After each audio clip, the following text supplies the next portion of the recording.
DD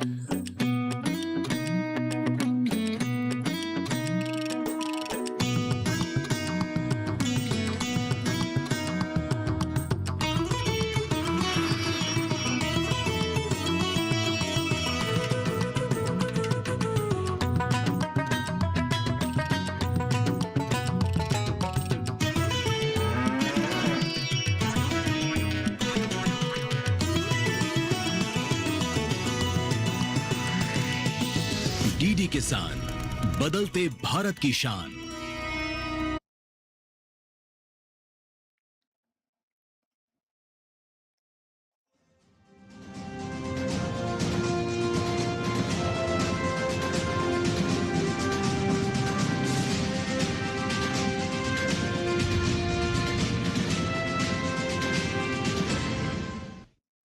नमस्कार, DD किसान में आप सभी का स्वागत है। मैं हूं लता वशिष्ठ आपके साथ।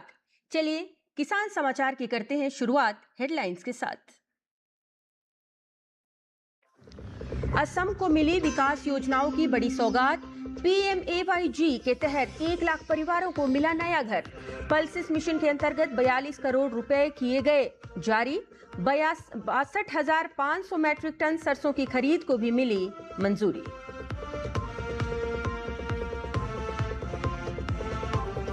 पूसा कृषि विज्ञान मेला 2026 का आयोजन। केंद्रीय कृषि मंत्री शिवराज सिंह चौहान 25 फरवरी को नई दिल्ली के पूसा परिसर में करेंगे उद्घाटन। मेले की थीम विकसित कृषि, आत्मनिर्भर भारत और आय केंद्रित कृषि विकास पर है केंद्रित।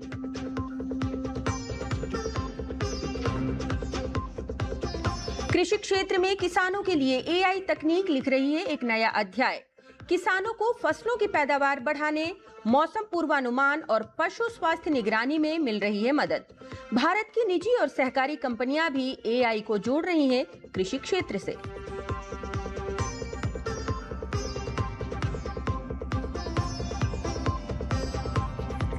दिल्ली में ट्यूलिप महोत्सव 2026 का आगाज। एनडीएमसी इस वर्ष शहर के विभिन्न हिस्सों में लगाएगी 5 लाख से अधिक ट्यूलिप बल्ब। बड़ी संख्या में मेक इन इंडिया पहल के तहत हिमाचल प्रदेश के पालमपुर में किए गए हैं विकसित।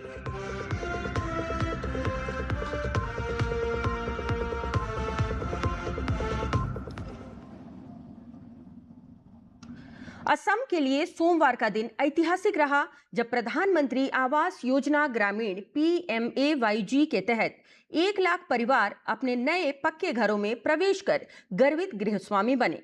इस अवसर पर केंद्रीय मंत्री शिवराज सिंह चौहान की उपस्थिति में नवनिर्मित घरों का गृह प्रवेश कार्यक्रम आयोजित किया गया। इसके अतिरिक्त महात्मा गांधी राष्ट्रीय ग्रामीण रोजगार गारंटी अधिनियम मनरेगा के तहत 3 करोड़ अतिरिक्त मानव दिवस तथा 1,100 करोड़ रुपए का आवंटन स्वीकृत किया गया है। पल्सिस मिशन के अंतर्गत 42 करोड़ रुपए जारी किए गए हैं, जबकि किसानों के लिए पावर टिलर उपलब्ध कराने हेतु अतिरिक्त 40.5 करोड़ रुपए की मंजूरी दी गई है। इसके साथ ही 62,500 मैट्रिक टन सरसों की खरीद को भी स्वीकृति प्रदान की गई है। ग्रामीण आजीविका को सशक्त बनाने के उद्देश्य से दीनदयाल अंत्योदय योजना, राष्ट्रीय ग्रामीण आजीविका मिशन के तहत 120 करोड़ रुपए की वित्तीय सहायता भी वितरित की गई है। आगामी 25 से 27 फरवरी 2026 तक पूसा परिसर स्थित मेला ग्राउंड में पूसा कृषि विज्ञान मेला 2026 का आयोजन किया जा रहा है।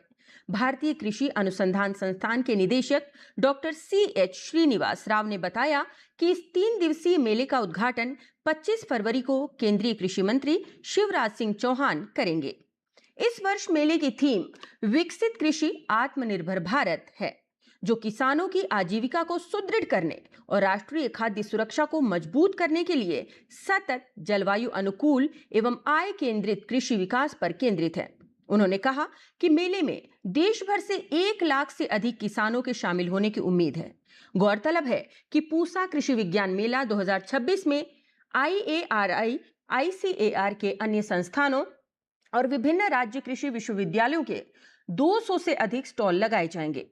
मेले के दौरान आधुनिक कृषि तकनीकों और नवाचारों पर किसान भाई बहनों को जागरूक करने के लिए सवाल जवाब सेशन का भी आयोजन किया जाएगा। शहरी लोग वर्टिकल फार्मिंग को कैसे सहज तरीके से अपना सकते हैं, इसके लिए लोगों को शिक्षित किया जाएगा, ताकि शहरों में रहने वाले लोग घरों की बालकनी जैसे सीमित क्षेत्र में प्रभावी ढंग से सब्जियां उगा सकें। मेले में रोबोटिक्स, आर्टिफिशियल इंटेलिजेंस, एआई और डिजिटल एग्रीकल्चर जैसे भविष्योन्मुखी विषयों पर विशेष सत्र आयोजित होंगे, जहां किसान विशेषज्ञों के साथ प्रश्न उत्तर सत्र के माध्यम से अपनी शंकाओं का समाधान कर सकेंगे।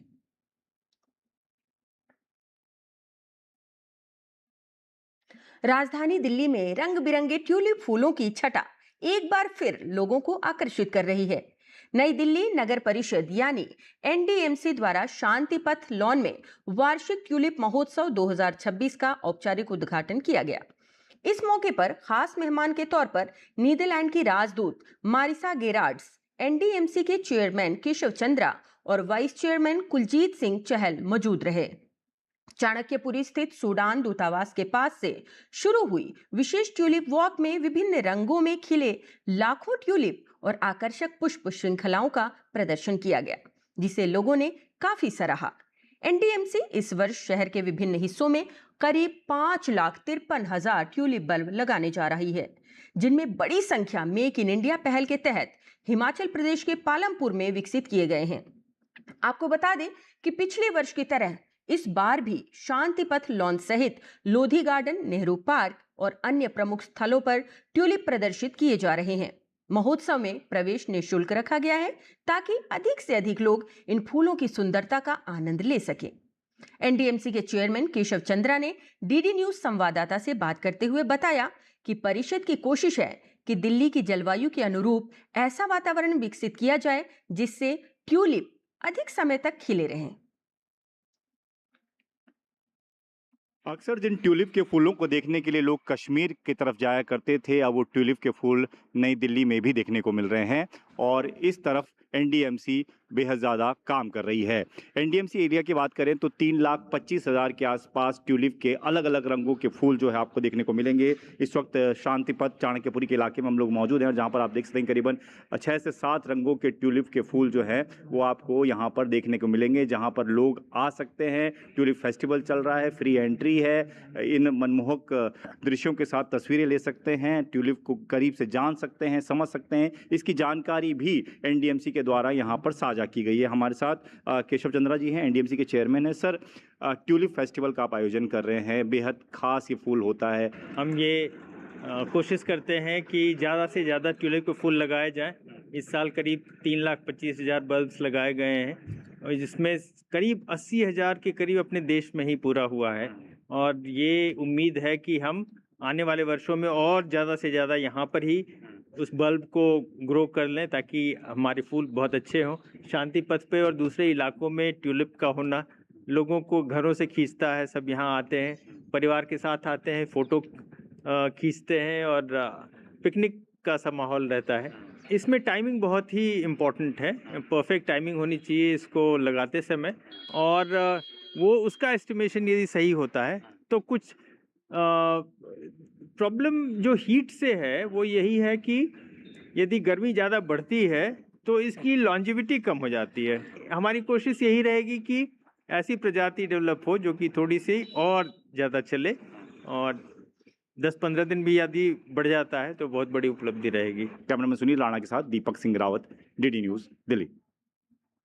और इस दौरान एनडीएमसी के वाइस चेयरमैन कुलजीत सिंह चहल ने बताया कि एआई इम्पैक्ट समिट के दौरान भी विदेशी मेहमानों को इन ट्यूलिप के फूलों ने काफी आकर्षित किया। उन्होंने कहा कि एनडीएमसी की कोशिश है कि दिल्ली को हरा भरा और फूलों से सजाया जा सके। नीदरलैंड की योर एक्सीलेंसी वहाँ के एम्बेसडर थे जिन्होंने इस पूरे फेस्टिवल को, एक वॉक को इनोग्रेट किया। लगभग 5 लाख के करीब बल्ब्स को इंपोर्ट करना, लगाना, उसको करना, उसके साथ प्रिजर्व करना और कलर्स को ऐड करता है। अच्छा लगता है कि विश्व के सबसे लोकप्रिय नेता और देश के माननीय यशस्वी प्रधानमंत्री जिनके नेतृत्व में अभी एआई समिट हमने किया है, उनके नेतृत्व में एक सफल हम ट्यूलिप फेस्टिवल हम कर रहे हैं। और फ्लावर्स इस बार ट्यूलिप है, पिटूनिया है, बिगुनिया, अनेक फ्लावर्स को हम लेके चल रहे हैं। तो सुंदरता, और हमें गर्व है कि हम देश का सबसे सुंदर और सबसे स्वच्छ और सबसे हरित शहर है, तो उसको मेंटेन करने के लिए और उसके लिए भी ट्यूलिप भी अपनी भूमिका निभाता है। दिल्ली के हैंडलूम हाट जनपथ में एनएचडीसी का 43वां स्थापना दिवस मनाया गया, जिसमें मुख्य अतिथि के रूप में केंद्रीय कपड़ा मंत्री गिरिराज सिंह शामिल हुए। ये आयोजन देश भर के 35 लाख बुनकरों को समर्पित किया गया है, जहां 60 स्टॉलों पर असली और पारंपरिक हैंडलूम उत्पाद प्रदर्शित किए गए। पारंपरिक बुनाई की विरासत को बढ़ावा देने के लिए चयनित बुनकरों को सम्मानित भी किया गया। कार्यक्रम में हैंडलूम की विविधता, प्रदर्शनियां और कॉफी टेबल बुक का विमोचन प्रमुख आकर्षण का केंद्र रहा। 10 लाख रुपए तक का हमने संकल्प लिया है, 10 लखिया दीदी कहा है, और ये गांव से ग्लोबल हम एक्सपोर्ट का भी प्रधानमंत्री का सपना, प्रधानमंत्री का निर्देश कि कोई भी गांव का हैंडलूम हैंडीक्राफ्ट का आर्टिजन चाहे तो गांव से ग्लोबल तक उसकी व्यवस्था की है। और मैंने लक्ष्य रखा है आने वाले 30-31 तक $10 बिलियन का हैंडलूम का एक्सपोर्ट का मार्केट, केवल हैंडलूम का मार्केट होगा। चलिए समाचारों में आगे बढ़ते हैं और बात करते हैं और कुछ खबरों की। कृषि क्षेत्र में एआई तकनीक तेजी से बदलाव ला रही है, जिससे किसानों को फसलों की पैदावार बढ़ाने, मौसम पूर्वानुमान और पशु स्वास्थ्य निगरानी में मदद मिल रही है। एआई आधारित उपकरण किसानों को सटीक निर्णय लेने, संसाधनों का बेहतर प्रबंधन करने और आय बढ़ाने में सक्षम बना रहे हैं। देखिए हमारी खास रिपोर्ट।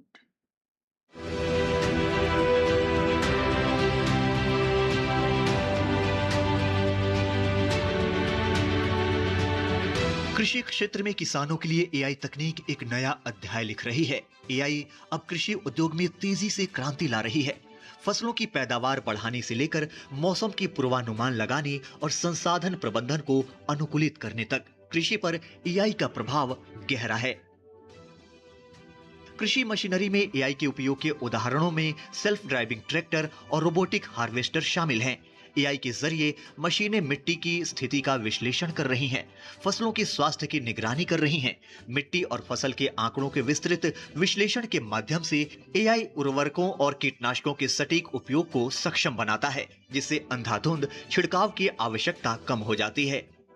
ये सॉइल मशीन है जो उर्वरकता की जानकारी देता है कि जमीन में अगर नाइट्रोजन कम है, कार्बन कम है, ये सब चीजों की जानकारी देता है।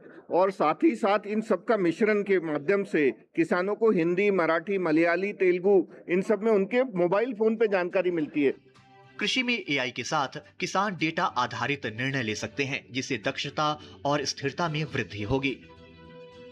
एआई तकनीक दूध उत्पादन के लिए दुधारू गायों की निगरानी कर रही है और यहाँ तक कि स्वचालित रूप से फसल काट रही है। एआई गायों की बीमारियों का भी इलाज करने में मददगार साबित हो रहा है।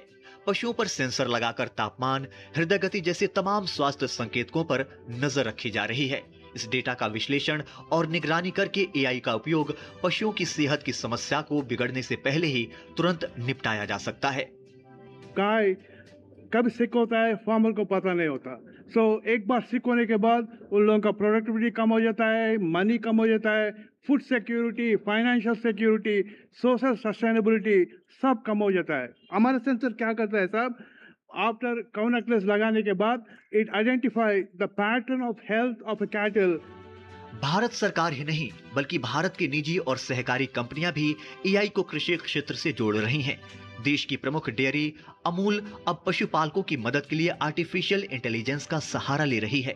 पशुओं की बीमारियों, पोषण और उत्पादकता से संबंधित समस्याओं की समय रहते पहचान की जा रही है। इससे न केवल पशुओं की सेहत बेहतर हो रही है, बल्कि पशुपालकों की आय बढ़ाने में भी मदद मिल रही है। अमूल ने भी आर्टिफिशियल इंटेलिजेंस में एक बड़ी क्रांतिकारी चीज की है। हमारे किसान जो जुड़े हैं हमसे 36 लाख महिलाएं सभासद हैं हमारी, और उनके साथ जो 3 करोड़ गाय भैंस है, उनका ख्याल रखने के लिए हमने एक आर्टिफिशियल इंटेलिजेंस का एक टूल अभी रिसेंटली लॉन्च किया। किसानों को एआई से मिल रहे लाभ की सबसे खास बात यह है कि किसानों को खेती, डेयरी और मवेशियों को लेकर हर जानकारी उनकी भाषा में ही मिल रही है। एआई संचालित चैटबॉट किसानों को योजना के साथ मौसम और बाजार की जानकारी 24 घंटे उपलब्ध कराने में सक्षम है। सरकार ने इसके लिए भारत विस्तार एआई टूल लॉन्च किया है। सिर्फ इतना ही नहीं, मवेशियों को होने वाली बीमारियों का भी केवल तस्वीर और कुछ जानकारी शेयर करने से पता लगाया जा सकता है। कुल मिलाकर खेती में एआई तकनीक गेम चेंजर साबित होने के साथ साथ किसानों को आत्मनिर्भर भी बना रहा है। Bureau report, DD news. Bharat की अगली कृषि क्रांति कृत्रिम बुद्धिमत्ता यानी आर्टिफिशियल इंटेलिजेंस से संचालित होगी। ये बात विज्ञान एवं प्रौद्योगिकी तथा पृथ्वी विज्ञान मंत्री डॉक्टर जितेंद्र सिंह ने मुंबई में आयोजित एआई फॉर एग्री 2026 शिखर सम्मेलन में कही। उन्होंने एआई को खेती नीति, अनुसंधान और निवेश ढांचे का केंद्रीय स्तंभ बताया। यहां आयोजित global conference on AI in agriculture and investor summit 2026 इसके उद्घाटन सत्र को संबोधित करते हुए मंत्री ने कहा कि एआई उन संरचनात्मक चुनौतियों के लिए पहली बार बड़े पैमाने पर लागू होने वाले समाधान प्रस्तुत करता है जो लंबे समय से खेती उत्पादकता को सीमित कर रही है। उन्होंने कहा, एआई जो प्रस्तुत करता है वो कोई नई रोग निदान नहीं है, ये अंततः एक ऐसा उपचार है जिसे पूरे देश में बड़े पैमाने पर लागू किया जा सकता है। उन्होंने ये भी नोट किया कि वैश्विक दक्षिण के लगभग 60 करोड़ किसानों के लिए भी यदि उत्पादकता में केवल 10% की वृद्धि हो जाए तो ये उनके अनुसार इस सदी का सबसे बड़ा गरीबी निवारण अवसर होगा। कृषि को एक पुराने परंपरागत क्षेत्र के बजाय एक रणनीतिक क्षेत्र के रूप में प्रस्तुत करते हुए डॉक्टर जितेंद्र सिंह ने इस एआई प्रयास को 10,372 करोड़ रुपए के इंडिया एआई मिशन से जोड़ा, जो स्वदेशी सुपर कंप्यूटिंग क्षमता, डेटा सेट और स्टार्टअप ढांचे का बड़े पैमाने पर निर्माण कर रहा है।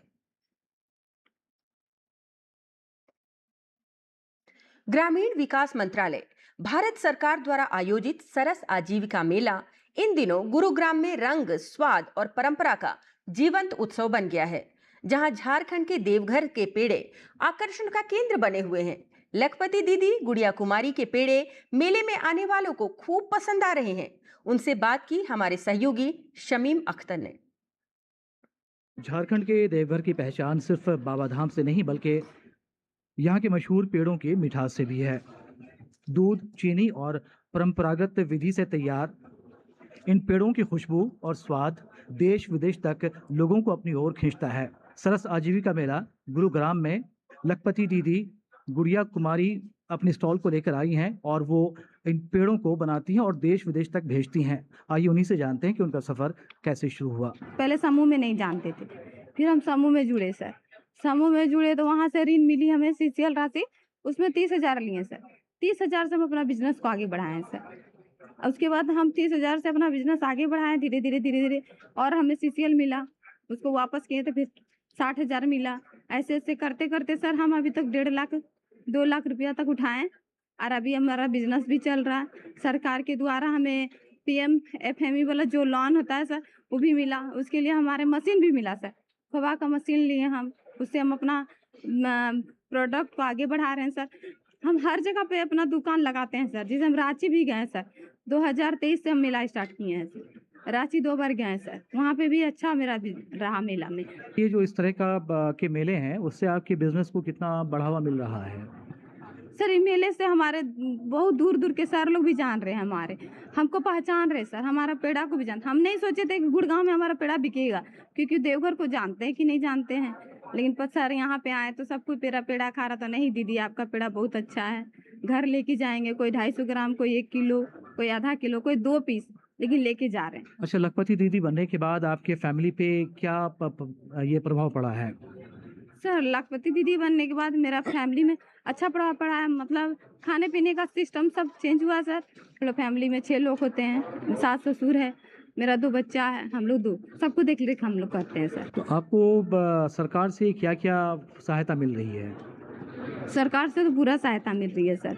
सरकार हमें लोन दे रही है, तब तो हम आगे बढ़ रहे हैं। सरकार के लोन लेके हम अपना बिजनेस चला रहे हैं और यहाँ तक पहुँच रहे सर। हम लोगों को तो कोई नहीं जानता था कि देवघर, दुमका, उसके बाद देवघर छोड़ के, जिला छोड़ के हम तो आए हैं अब गुड़गांव में भी बहुत सारे सर लोग भी जाने पहचाने सर। आप आत्मनिर्भर एक महिला बन चुकी हैं, लखपति दीदी बन चुकी हैं, तो आपके जो आसपास की आपके गांव मोहल्ले की महिलाएं हैं उनको आप क्या संदेश देना चाहेंगी? हम उनको बोलेंगे सर कि हमारे साथ मिले, वो भी हमारे साथ मिल के काम करें, हम मेरा भी सपोर्ट करें, हम भी उसका सपोर्ट करेंगे सर। और हम लोग जहाँ जहाँ जाएंगे उन लोग को बोलेंगे चलो मेरे साथ, वो भी आएगी और आके वो भी अपना लगाएगी स्टॉल सर।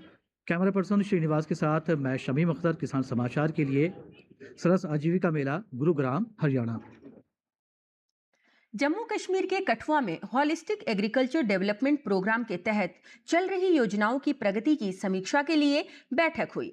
बैठक में योजनाओं की घटकवार समीक्षा करते हुए अधिकारियों को अधिक से अधिक पात्र किसानों, युवाओं और कृषि उद्यमियों का पंजीकरण सुनिश्चित करने के लिए जागरूकता अभियान तेज करने के लिए निर्देश दिए गए, ताकि जिले में योजनाओं का पूर्ण लाभ पहुंचाया जा सके। संभावित लाभार्थियों को आधुनिक खेती तकनीक, जलवायु अनुकूल और उच्च मूल्य वाली फसलों, प्रिसीजन फार्मिंग, संरक्षित खेती तथा संबंधित गतिविधियों पर संगठित प्रशिक्षण देने पर भी जोर दिया गया, जिससे किसानों की आय में वृद्धि हो सके और कृषि को टिकाऊ बनाया जा सके। किसान साथी पोर्टल पर आवेदनों की नियमित निगरानी, समयबद्ध निस्तारण और बैंकों के साथ बेहतर समन्वय सुनिश्चित करने के भी निर्देश दिए गए। इससे पात्र लाभार्थियों को समय पर स्वीकृति मिल सके। बैठक में विभिन्न कृषि एवं संबद्ध विभागों के अधिकारी तथा बैंकिंग संस्थानों के प्रतिनिधि उपस्थित रहे। केंद्रीय कोयला एवं खान मंत्री जी किशन रेड्डी ने भाभा परमाणु अनुसंधान केंद्र के वैज्ञानिकों और NLC इंडिया लिमिटेड के अधिकारियों के साथ विभिन्न विषयों पर विस्तृत चर्चा की। इस बैठक में मुख्य रूप से विद्युत संयंत्रों से उत्पन्न फ्लाई ऐश से दुर्लभ अर्थ मिनरल के निष्कर्षण को बढ़ावा देने पर जोर दिया गया।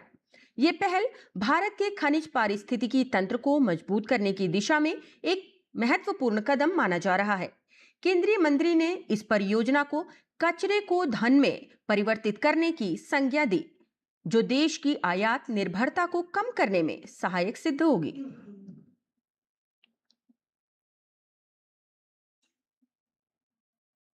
और अब बात मौसमी खेती की। किसान इस मौसम में कैसे रखें अपनी खेती का ख्याल, देखते हैं।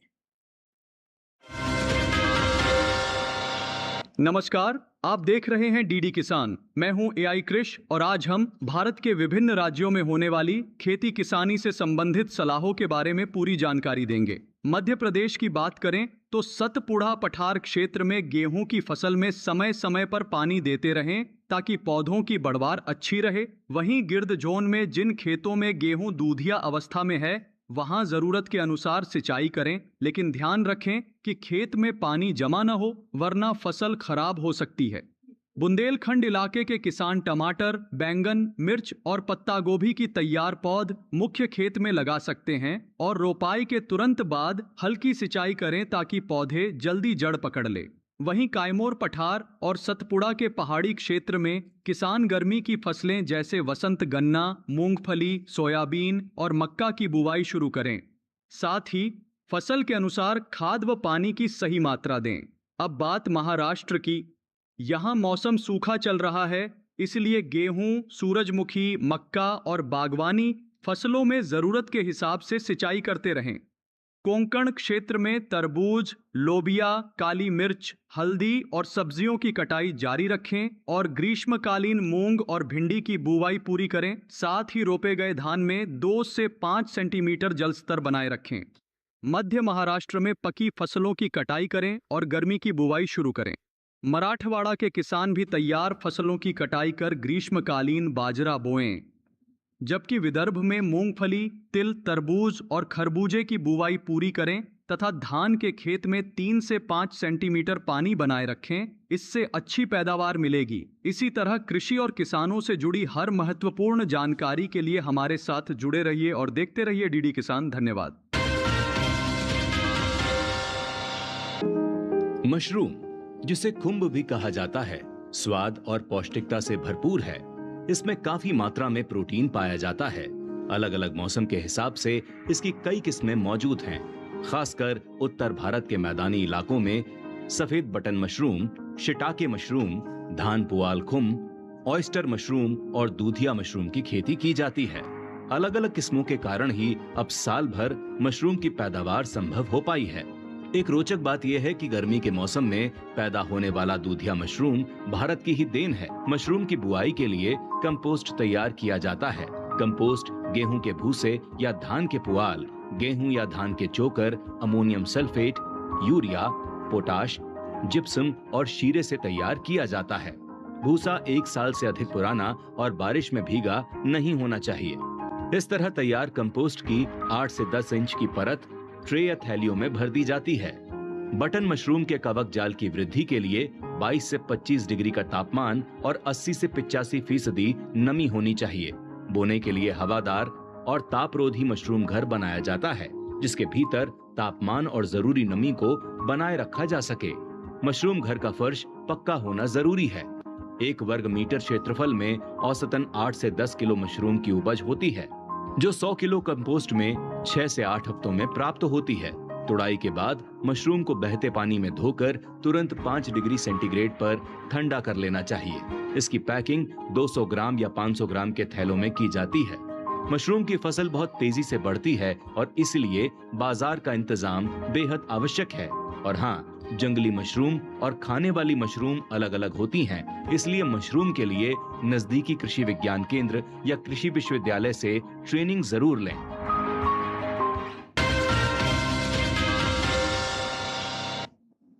और खेती किसानी के साथ साथ आइए नजर डालते हैं कुछ और महत्वपूर्ण खबरों पर। खास खबर में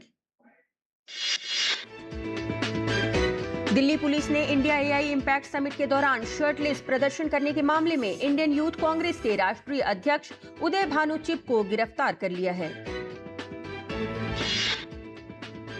भाजपा नेता शहजाद पूनावाला ने भारत एआई प्रभाव शिखर सम्मेलन में हुए विरोध प्रदर्शन को लेकर कांग्रेस पर तीखा हमला बोला।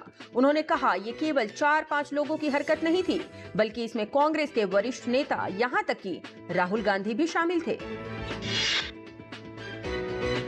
पश्चिम बंगाल के आगामी विधानसभा चुनाव से पहले चुनाव आयोग हर कमी को दूर करने में जुटा है। कल हुई बैठक में आयोग ने कई आदेश जारी किए, जिसमें विशेष ध्यान SIR प्रक्रिया के दौरान हुई हिंसक घटनाओं पर रखा गया है।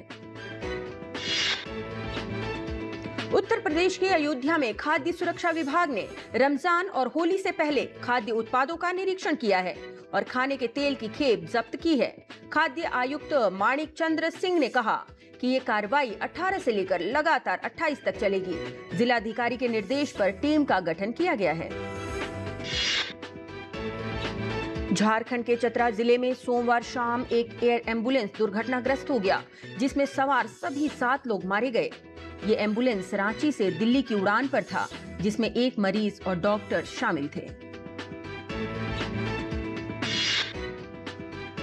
और किसान समाचार में आज बस इतना ही। हमें हमारी पूरी टीम के साथ दीजिए अनुमति। नमस्कार।